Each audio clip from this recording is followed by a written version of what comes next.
عاش الملك. هذه هي الهضره الوحيده اللي كان كيقول بوعبيد وهو داير اعتصام فوق شاطو ديال المعالي كيفوق 20 مترو نواحي بني ملال. كنطلب انا تصريح طبي. علاش؟ سمعت شي حوايج خطيرين واقعين. واش بصح مشى عند الله من بعد الكارثه اللي دار؟ وشنو الحقيقه الكامله ديال هذا الشيء اللي وقع؟ هذا الشيء اللي غادي تعرفوا بالتفصيل في هذا الفيديو. نهار الاربعاء 25 يونيو وفي درجة حرارة اللي كتجاوز 40 في منطقة ولاد يوسف اللي في النواحي ديال بني ملال، ومن لا يعرف حرارة بني ملال. وبلا ما ولا ماكلة، واحد الشخص سميتو بوعبيد في الربعينات من العمر ديالو وكيلقبوه في فلسطين. ولكن علاش هذا اللقب بالضبط؟ ملقب هذاك اللقب مده ديال 35 عام هذه باش كان سميتو فلسطين. كان هو غير عادي، تيدير مشاغب، هو مشاغب وتيدير البلبله. هاد الشخص طلع الفوق واحد الخزان ديال الماء منه للشمس واعلن الدخول ديالو في واحد الاعتصام وقرر باش ما ينزل حتى تبان الحقيقه. اكيد غادي تقولوا ديالاش هاد الحقيقه. والدي الجندي المتقاعد قد مات في ظروف غامضه. كنطلب انا تصريح طبي. علاش؟ سمعت شي حوايج خطيرين واقعين. بوعبيد دار هاد الشيء احتجاجا منه على الطريقه اللي توفى بها الاب ديالو واللي كان عسكري متقاعد واللي اعتبرها هو غير طبيعيه وخاص يتم التحقيق فيها. وهذا الشيء خلى بزاف ديال الناس اللي ما عارفينوش يتعاطفوا معاه في البدايه ديال الاعتصام ديالو، وكانوا كل نهار كيتسناو الجديد ديال هاد القضيه الغريبه وكيفاش الشخص قادر يبقى واقف في هاد الحراره وما يستسلمش واخا جات الام ديالو من العيون وبقات ترجى فيه باش يتراجع على هاد الشيء اللي كيدير. تيضل مع الناس يقول عليه الناس كامل اللي قال كدار فينا سي عارفانا. كلشي الناس يقولوا راه ما تيلحق حد، راه ما تيضرب حد من تحت. ولدي انا شي الدراري صحابه كلشي تيموت عليه. مولوده والده 5 ومن بينهم بوعبيد، وكتقول انه من الصغر كان فين ما يدير شي زبله يهرب ليها لفوق الشاطو ويبات تما، وكتاكد في نفس الوقت ان ولدها ما كيأذي حد وداخل سوق راسو. ما مزوجش وحاول يحرق 2 ديال المرات ولكن ما صدقاتش ليه، وبقى خدام كيبريكولي مره. وبحكم هي مطلقه من باه وهذا الاخير كان مرتبط بمراه اخرى، واحد النهار حتى جاهم الخبر ديال باه مشى عند الله، وعلى ما وصلوا للجنازه لقاوهم دفنوه وكل واحد اش كيقول لهم باش توفى. حنا ملي جينا صنا مدافنينه، ما قلنا قالوا راه طايح في السطح، راه زبدوه من السطح طايح، ما عرفوا كان عاوقوا مرته، ما عرفنا لا طايح لا طايح الراس ولا سكت قلبي قال الله العالم، ما عرفناش هذيك المنطقه اللي نفس حاجه انا فيها. هاد الشيء خلى الشكوك نهار على نهار كتكبر عند بوعبيد، حتى صحابو كانوا كيوسوسوا ليه ان القضيه فيها إن، خاصه منين مرت باه جمعات الرحيل من ورا الجنازه واخوات الدار، وهو بقى هكاك موسوس حتى النهار اللي قرر يطلع للشاطو ويعتصم. الغريب في الامر ان جيران هاد بوعبيد اكدوا عكس داكشي اللي قالت الام ديالو، وقالوا على انه شخص ماشي نورمال وعنده سوابق كثيره ومبلي وديما كيبرزط الجيران، وحتى من الاب ديالو توفى وفاه عاديه حيت كان مريض بالقلب. 16 عام هو غايب على والديه.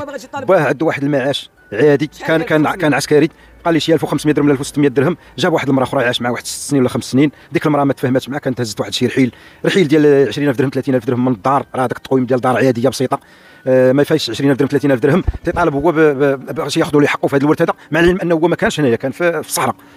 والوالد ديالو بكريز كاردياك لانه كان عنده مرض في القلب، كان تيعاني من مرض في القلب، وكان اخر مره قبل ما يموت واحد 3 ايام ولا 5 ايام كان تيتريني فوق واحد البيكالا، جاتو السخفه شدو كريز كاردياك، جا للدار نعس واحد 4 ايام ولا 5 ايام مات. والاغرب من هذا الشيء انه اكثر من 15 عام وهو غابر، وعاد رجع هذه عامين لولاد يوسف، حتى كيف فاجئهم نهار الاربعاء 25 يونيو بداك الشيء اللي دار واللي رون الساكنه كامله وخلى الناس اللي كانوا كيجيبوا الماء من الشاطو بلا ما لمده 18 يوم. من الصغر قلنا ما عايش معاهم كاع، حتى انا مع مو ولا مع بوه من الصغر. كان صغير كان فطان كان مخليته قبيله.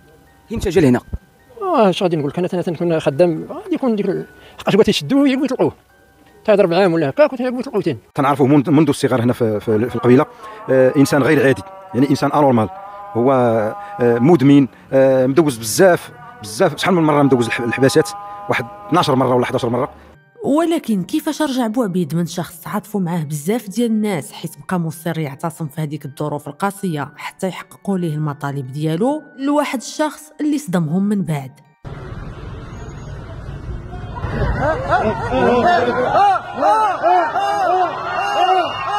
نهار كمل 18 يوم من الاعتصام، وبالضبط نهار الجمعه 11 يوليوز بالليل دار واحد التصرف خالي من الانسانيه. كاين اللي قالوا انه صافي ما بقاش عنده العقل وتحول لوحش بكثره العيا والشمس والجوع وبغى ينتقم حيت السلطه ما نفذوش ليه هذاك الشيء اللي بغى، ونساو انه هذه 18 يوم وهما معاه في مفاوضات حتى من الجمعيات الحقوقيه جاو باش يعاونوه غير باش ما يديرش شي تصرف اللي يندم عليه من بعد. ولكن مع الاسف هذاك الشيء اللي طرا، ونخليكم تعرفوا هذا الشيء بالدليل على لسان احد الشهود اللي كانوا حاضرين للواقعه. ولا سلامت هذاك السيد ديال الوقايه المدنيه اللي ضحى ودار ذاك المجهود انه دار لهم واحد موته ديال كما تيقولوا موت الديب، وقال لهم راه انا سخفت بنزل راه عييت، هو راه كان تيتسرى انه ياخذ واحد الراهنه تماك باش يعزز به الموقف ديالو وكتب الله هذاك الشيء اللي كتب الله على ذاك السيد. ولكن الحمد لله راه خرجت ليه خير، وقعت ليه شي قصور وشي اصابات بسيطه بعدا فلت بعدا نجا خرج ليه خير وبقى لوالديه ووليداته. من بعد ما تعدى على العنصر ديال الوقايه المدنيه بحوا ديال الحديد، صراحه ما قدرتش نجزم واش هو اللي لاحو من بعد ما احتاجوا لاكثر من 4 ديال السوايع ولا هذاك العنصر اللي لح راسو باش يفلت بجلدو، خاصه وان عناصر الوقايه المدنيه جهزوا الارضيه بوساده مطاطيه مقاومه للصدمات. العنصر ديال الوقايه المدنيه اللي تعرض لهذاك الشيء اللي شفتو هو حاليا تحت العنايه الطبيه وحالته مستقره الحمد لله، واخا تهرس بزاف ديال التهريسات، وكنتمناو له الشفاء العاجل حيت ضحى براسو وتقف هذاك الشخص وطلع يوجه ليه يد المساعده، واخا الطرف الاخر كان نيتو يشدو عنده رهينه باش يبتز بها السلطات.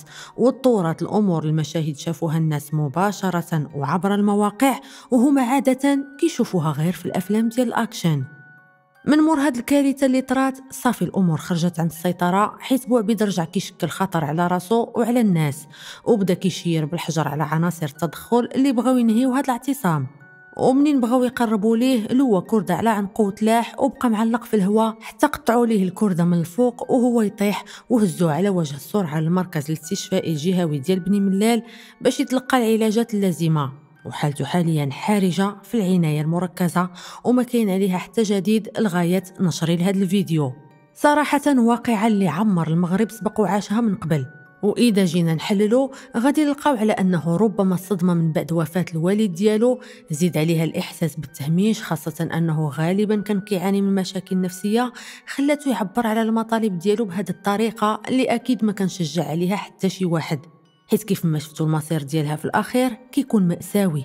بوعبيد ربما ما كانش باغي يأذي شي واحد، كان باغي يسمعوه ويجاوبوه، ولكن الطريقه اللي اختار كانت غلط، لانه ملي كتحس بالظلم ماشي الحل هو تعزل راسك وتدخل في مغامره خطيره، الحل هو تصبر وتقاتل بالقانون وتخلي صوتك يوصل بطريقه امنه بحال الاعلام مثلا. اكيد في بلادنا كاينين اللي يقدروا يعاونوك، غير خاص تدق الباب الصحيح وتطلب المساعده بلا خوف. ماشي كلشي غادي يسمعك من المره الاولى، ولكن الصوت السلمي دائما كيوصل. واش كتشوفوا بوعبيد ضحيه تحول لوحش، ولا اصلا هو انسان غير سوي وغير كيخربق؟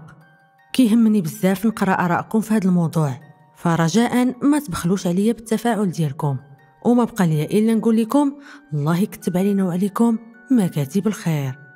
إذا وصلتي حتى لهنا رجاء خلي لي إعجابك بالفيديو وشارك معايا رأيك في تعليق، وإذا بغيتي تسمع تفاصيل المواضيع الرائجة بطريقة خاصة وتحليل مبسط ما تنساش تتابعني أنا فويس ليك. صوت مني ليك.